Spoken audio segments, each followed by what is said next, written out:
Hi, this is Jason Nickleby, Assistant Director with the Minnesota State High School League, and this is football officiating training tape number 2. We are preparing for games coming up this week. Hopefully, we're on top of our eligibility requirements on the eligibility tab on Arbiter. Make sure you have all of those pieces completed. And again, these training tapes should be completed on the eligibility tab on Arbiter as well by October 8th. So make sure that we're on top of that as we get into our games this week. Again, when we're looking at these plays, we're not picking on any one team, player, official, or crew, just trying to learn from these plays and to foster discussion as we prepare for our games each week. So with that, let's take a look at the plays.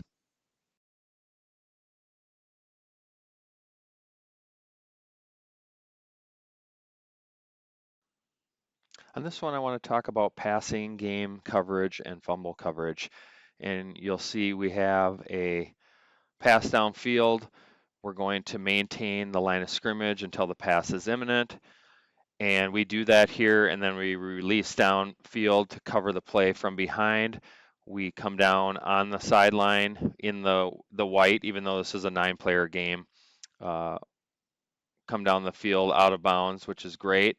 And then we square off, kill the clock, which we're going to do whether it's a first down or recovered by the defense. And in this case, the defense ends up with it. So, outstanding job of the back judge here, as you see, maintains a great cushion, keeps everything in front, and then do a nice job of converging to dead ball officiate at the end of this play and kill the clock twice and point that the defense has recovered. So really good coverage. Again, maintaining the line of scrimmage until the pass is imminent. Then we release, come downfield, out of bounds, square off, and then finish the play. And we do a really nice job of that here. So excellent coverage by the crew. Well done on our mechanics and good communication and dead ball officiating. Well done.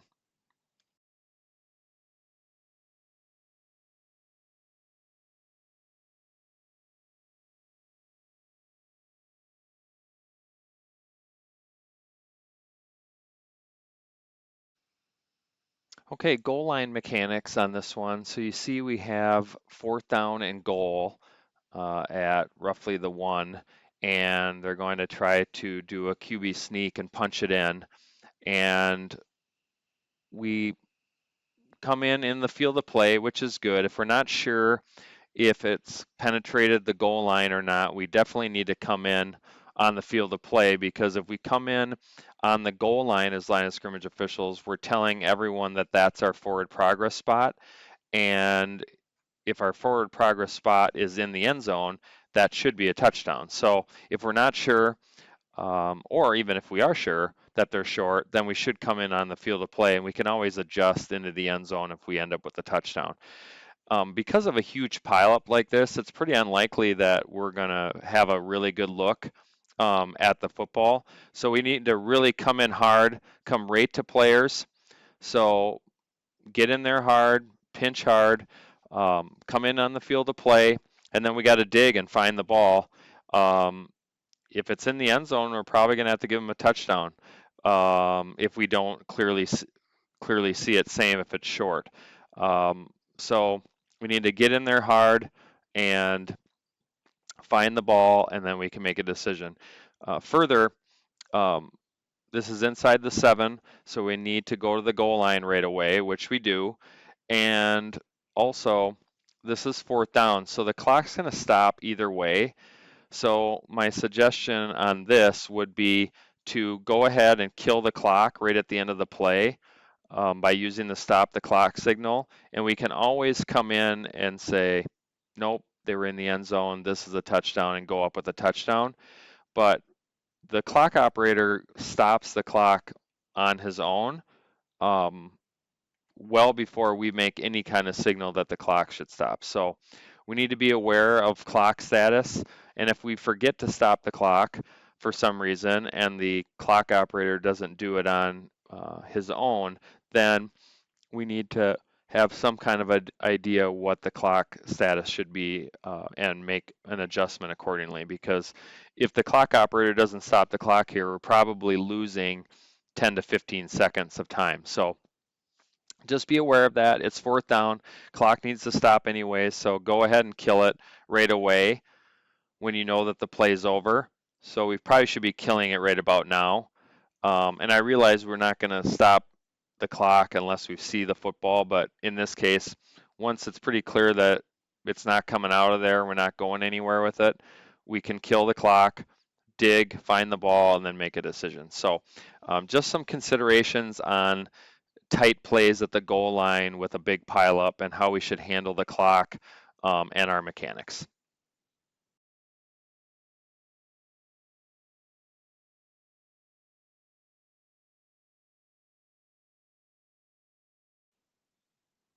Okay, in this play, I want to talk about blocks below the waist and restrictions and our mechanics and coverage. So I'll start with just the premise that one of the issues that comes up every year in feedback from coaches is that we are missing low blocks, particularly by defensive players cutting the lead block, not necessarily offensive players committing illegal low blocks, but in this case, we have an offensive player that commits an illegal block below the waist. So um, just know that that's the number one concern pretty much every year. And we believe that the primary reason we're not picking these up is our mechanics and coverage. And remember, that as a line of scrimmage official, we're not leaving the line of scrimmage until a pass is imminent, and in this case, no pass at all. So we really should not leave the line of scrimmage on this play, and we don't on the far side, which is great. But on the near side, we definitely shouldn't leave the line of scrimmage. Um, when it goes away from us and we need to pick up that first threat for foul that's in front of us. And if we do that, I think we have a better shot of seeing this. And that's another piece is that line of scrimmage officials, we need to be more engaged and involved in line play, especially as it relates to low blocks. So just a reminder on the rule, it's 217-2, and we're talking about blocking below the waist being permitted in the free blocking zone when the following conditions are met. All players involved in the blocking are on the line of scrimmage and in the zone at the snap. Further, the contact is in the zone, and the block is an immediate initial action following the snap, which we also need to keep in mind the free blocking zone and what it is, and it disintegrates when the ball leaves the zone. So we don't have the free blocking zone any longer. So the free blocking zone is a rectangular area extending laterally 4 yards either side of the spot of the snap, so the ball, and then 3 yards behind each line of scrimmage. Something to note is that if we're talking 4 yards from the ball, you're going to have at least half a yard until that gap, and then you have another gap, which the A gap, which is probably close to a yard or just shy, and then you're going to have a player who's roughly a yard for their feet and the frame of their body, and then you have another yard gap, and then you're going to have uh, the next player, and then you're going to have another gap, to the tight end. So to make it easy on everyone, we're telling you that only the two players to the left of the snapper and the two players to the right of the snapper, and then the snapper as well, are the only players that can deliver a legal low block. If the tight end is in the free blocking zone, they might be in there by a hair, and we're just not going to split hairs on safety related fouls. We're telling you that only the two players to the left, two players to the right, and the snapper are the only ones that can legally block below the waist. And we need the line of scrimmage official to see this, and we need the umpire in this particular case to see this. If there's any delay at all, and whether they're legal to block or not, and they block below the waist, that is a foul. 50-50 on safety related fouls, we're throwing the flag. And this is not 50-50 in our mind. Any contact at all with the opponent when we are not legal to block below the waist is a foul. If they don't make contact, definitely a talk to. We need to tell them, hey, if you do that and you make any contact at all, it's going to be a foul. And we're not going to split hairs on safety related fouls, even if it's a unbalanced formation. So you have a tight end number in a tackle position. That player can block below the waist because of their position. Now, if we have a tackle in a tight end position, so number 79 is in a tight end position, they cannot block below the waist because of their position, not because of their number. So whether it's 9 player or 11 player, the 2 players to the left, 2 players to the right, and the snapper are the only ones that can block below the waist. We're not going to split hairs and say, yep, the tight end is in the free blocking zone by, you know, 1 inch or 3 inches. Unless we have a tape measure, there's no way to know for sure that they're within that 4 yards. So we're going to make it simple for everyone, for coaches and for officials alike. Only the 2 players to the left, 2 players to the right, and the snapper can block below the waist legally, provided that they meet all of the other expectations and requirements of the rule. And again, mechanically, we need line of scrimmage officials to get more engaged in this and see this block and rule on it. And umpires, this should definitely be within your initial area of responsibility, and you should be aware and down on this foul as well.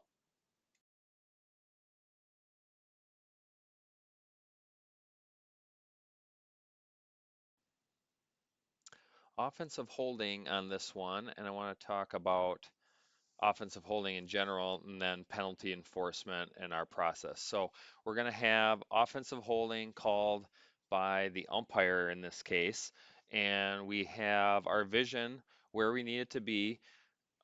My understanding on this play is that we called holding against the offensive lineman who moves out to the second level, which isn't really a significant restriction.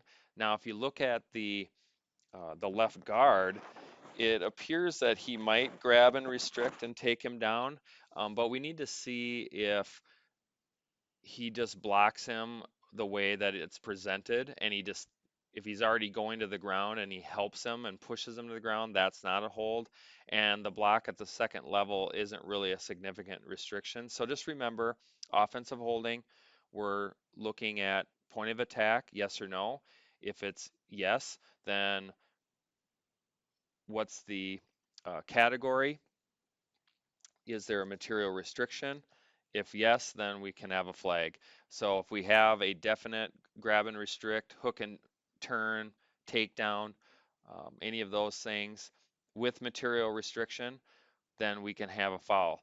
If they turn into it or there's just a slight jersey grab that they run through, that's not enough. If we have a takedown anywhere, we're going to go ahead and call that. That typically causes ill will, and we don't want to have that. So we would want to be down on those. And then from a penalty enforcement process standpoint, if we have the hold at the line of scrimmage, remember we're going to enforce that one from the previous spot. And in this case, the run makes it to um, beyond the line to gain. So uh, they're definitely going to take this, so we don't need to go talk to the coach about it. This is one we just turn on the mic and we say, holding, offense, number 66, 10-yard penalty from the previous spot, third down. Or if we called the one on the second level block, that foul is beyond the line of scrimmage and it's also beyond the end of the run. So in that case, we're going to enforce from the end of the run. In either case, they're going to take it and it's going to be third down. So um, not one we need to engage with the coach. This is one they're definitely going to take because otherwise they would have a first down. So just go ahead and turn on the mic, make the announcement and dispense of it and move on with the next down.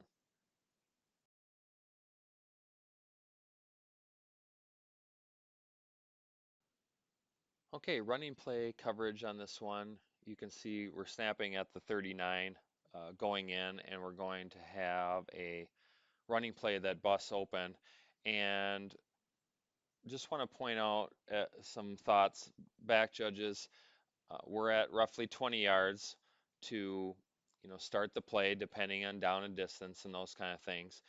As soon as we read run with that read step, we don't necessarily have to move, which is good. But once we anticipate that this is going to get downfield quite a bit, we'd have to turn our hips and go. We're not going to be able to keep up with these players.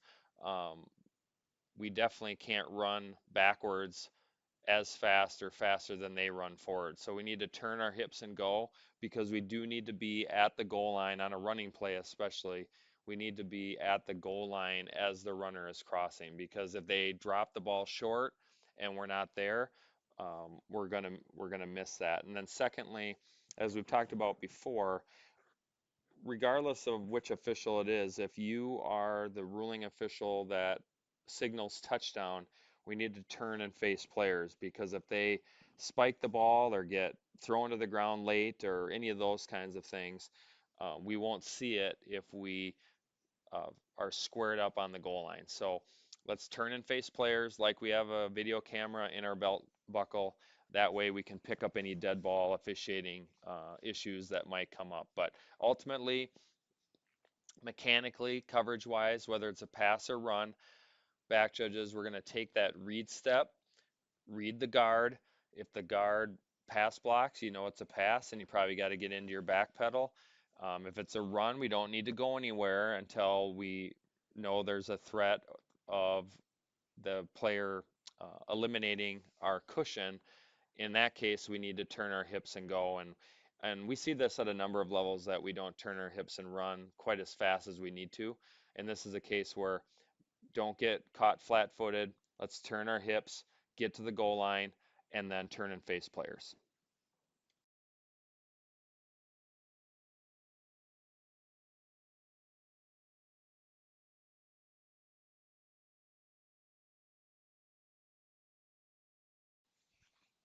All right, goal line mechanics on this one, and this is an outstanding example of what we want to see in goal line mechanics. So we're snapping 7 and in, going in. So remember our mechanic this year is we're going to go right to the goal line as the line of scrimmage officials. We're going to work at an angle so we end up deep as we can. And as you see here, the line of scrimmage official does just that and gets to a perfect position to rule on this play. And then we do turn and face players like there's a camera in our belt buckle. This is excellent mechanics, perfect, exactly what we want to see. And remember, going to the goal line, whether there's a line to gain involved or not. In this particular play, it is third and goal, so no line to gain. But even if there was a line to gain, we're still going to work to the goal line and then work back to pick up forward progress. And then also to note, as we've talked about previously and at the clinics, when we're 7 and in, referee is going to be primary on forward backward if we have a pass right away. In this case, we have a pitch, so the line of scrimmage officials can handle punching that. But if it was a forward pass right away on this play, referee would be primary on that. But get to the goal line, work at an angle, work deep, and then come back to get forward progress as necessary. Excellent job by the line of scrimmage official.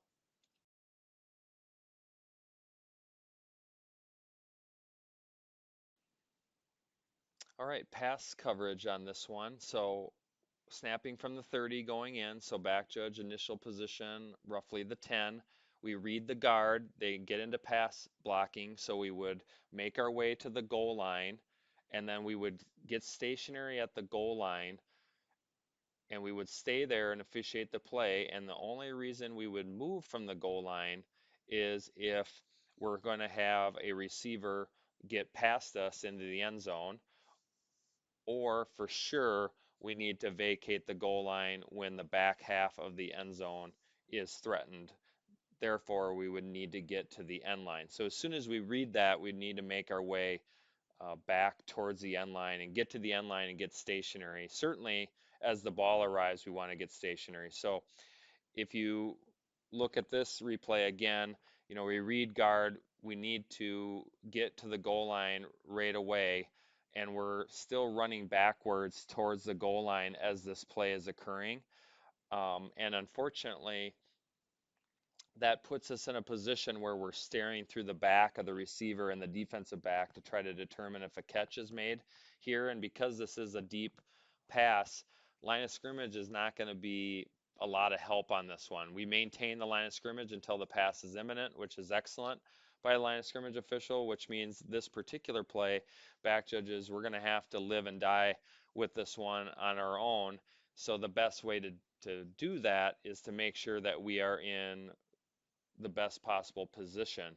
And so to do that, again, read the guard, they pass block, we need to get to the goal line right away. And then if we believe that the end line is going to be threatened, then we need to come off the goal line and get to the end line to get into a better position to view this play as the receiver comes to the ground. And then the only other thing I'd point out or throw out there in this play is uh, when it comes to simultaneous, possession control, that's in the rules book, but it really doesn't happen. Either one team has it or another one has it. And in this case, the offense clearly gets it, takes it away, has it, touchdown, no problem. But just wanted to throw that out there as a consideration. But the key is getting to the goal line as soon as possible, coming off of there when we know that the end line is going to be threatened, and then we need to get in position to see if this catch process is completed successfully.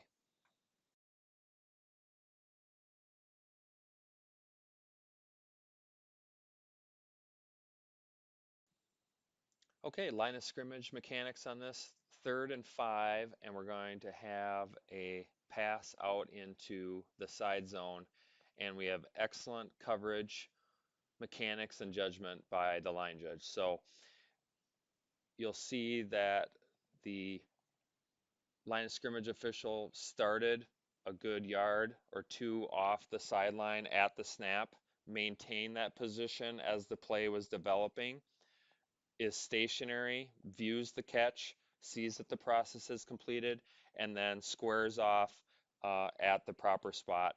And remember, forward progress, where's that forward most point of the ball when they're driven backwards? That's where they're going to get it. In this case, at what appears to be the 41-yard line. And we do an excellent job and we communicate with the crew using our communication device. Um, Overall, excellent mechanics, judgment, positioning, perfect, exactly what we want to see. Only thing I would throw out there is if this pass was further downfield, we would want to use crossfield mechanics. So as soon as the play was over, we would either signal the clock should continue to run or stop the clock, whatever the case may be.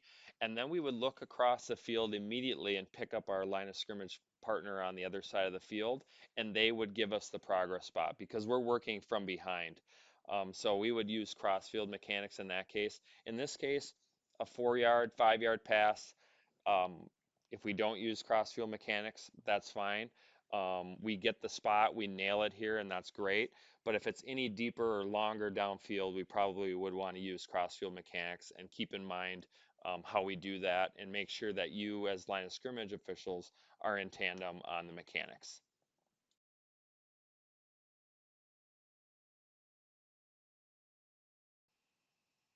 On this play, 3rd and 2, and we're going to have a quick jump into the line by the running back, and we're going to mark him short, which appears correct.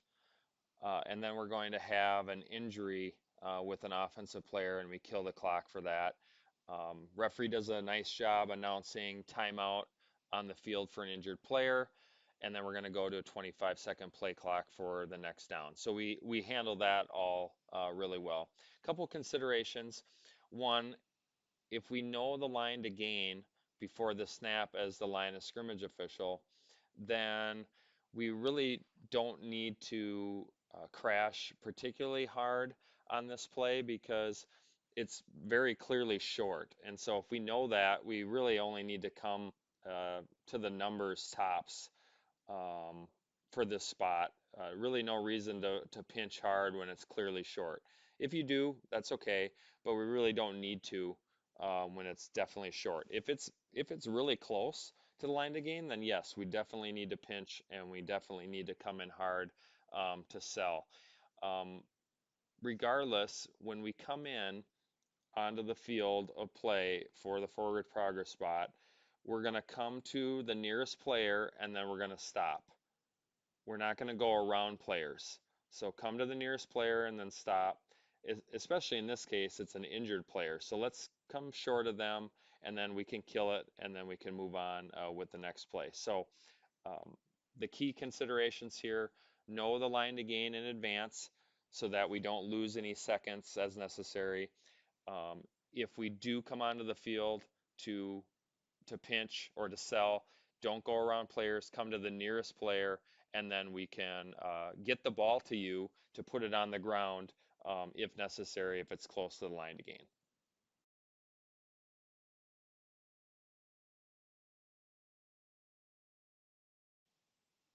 Okay, this is a try, but the mechanics still apply. So snapping from the three, we're going to move to the goal line immediately and then work back for forward progress, whether it's a try or a regular scrimmage down. In this case, you'll see that the running back is met at the goal line, is tackled legally by number two here, who brings him to the ground, and the ball is definitely short when he's down by rule.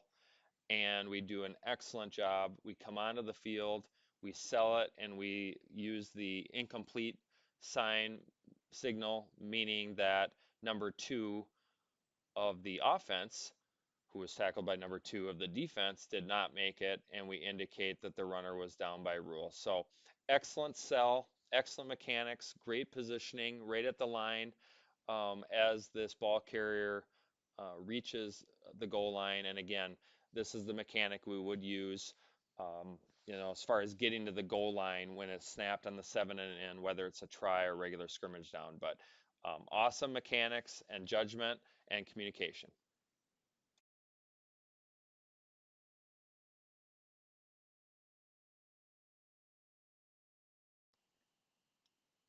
Okay, and this last one, I want to talk about forward progress rulings, line of scrimmage mechanics, and just general game management and measurement mechanics. So, 4th and 4, near the end of a close game, so obviously a very critical spot at this point in the game. Uh, we're going to work the play from behind, see the spot, square off, put the ball at our feet. We're not going to throw the ball to the covering official. We're going to hand it to them. They put it down where they want it. And then we're going to have the measurement. So we need the uh, back judge on the other side of the ball because we need to be able to see it from a press box or TV camera perspective. And then we need um, anyone on the crew to have the players move back. We can't have them in the way of the press box or the cameras in this case. So just some considerations for measurements. I know we don't have them very often because we typically know when they make the line to gain, but this is a pretty critical spot and we want to have the credibility of the spot that it's what it needs to be. So measuring in this case is definitely something we should do and recommended. Um, as for, the judgment piece is try to pick up the the ball in relation to where it is spatially on the field. I know that's really difficult to do in real time.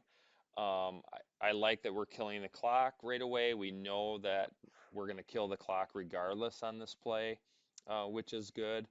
Um, but we mark this as short, or it was marked and then measured and determined to be short, and replay ended up overturning this. And as you know, we don't have replay during the regular season, so we're going to have to take this play ourselves, and we need to pick up a tick mark on the field and where the player is down by rule, where the ball is in relation to that tick mark. And I think if we would have done that, we would have gotten this progress spot correct. Again, really tight. These are difficult, really difficult, made for replay in a lot of ways. But knowing that we don't have replay in the regular season, we have to do our best to pick up where that forwardmost point of the ball is um, at the time they become down by rule. And I think we had the spot correct initially, but when we came in, we put the ball down short of where our foot was. So we're always putting the downfield foot out first, and we put the ball down so the nose was touching the inside part of our foot, and then we ended up short. However you do that as a line of scrimmage official is fine. Where, are you going to put the ball down so the nose is facing your foot? Is it halfway? Is it on the other side of your foot? Whatever. As long as you know where it belongs, that's fine.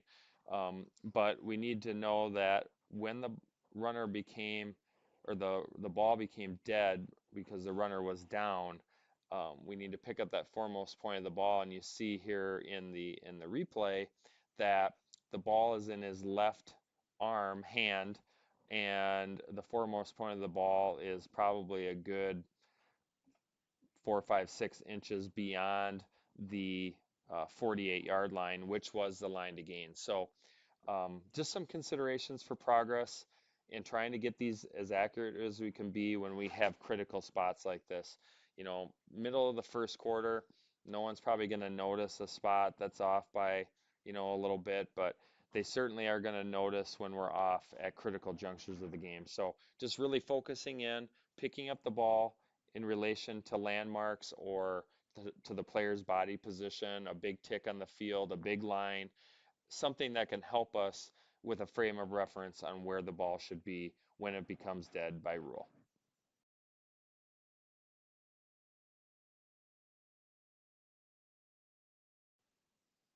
Okay, that will do it for training tape number 2, primarily on mechanics and our positioning in this particular tape. So really review the mechanics manual in preparation for your games. Obviously the rules book's very important. I don't have to tell you that, but definite reminder to get our nose in the mechanics manual so that we're all on the same page. Have a really good pregame this week with our first game. Talk about topics that we see quite a bit, and then it doesn't hurt to talk about clock status or some unusual things we might see so that as a crew, we're on the same page and ready to address those as they come up. But I know we're ready. We've really prepared with clinics, our modules, exams, all the expectations. We've done a great job with that. Let's communicate with coaches and players really well in week 1. They're just getting the dust off, the cobwebs out, and so on, ready for a new year. And I know you guys are ready and on top of it. Have a great time. Stay healthy and safe. Travel safe. And we'll talk to you next week.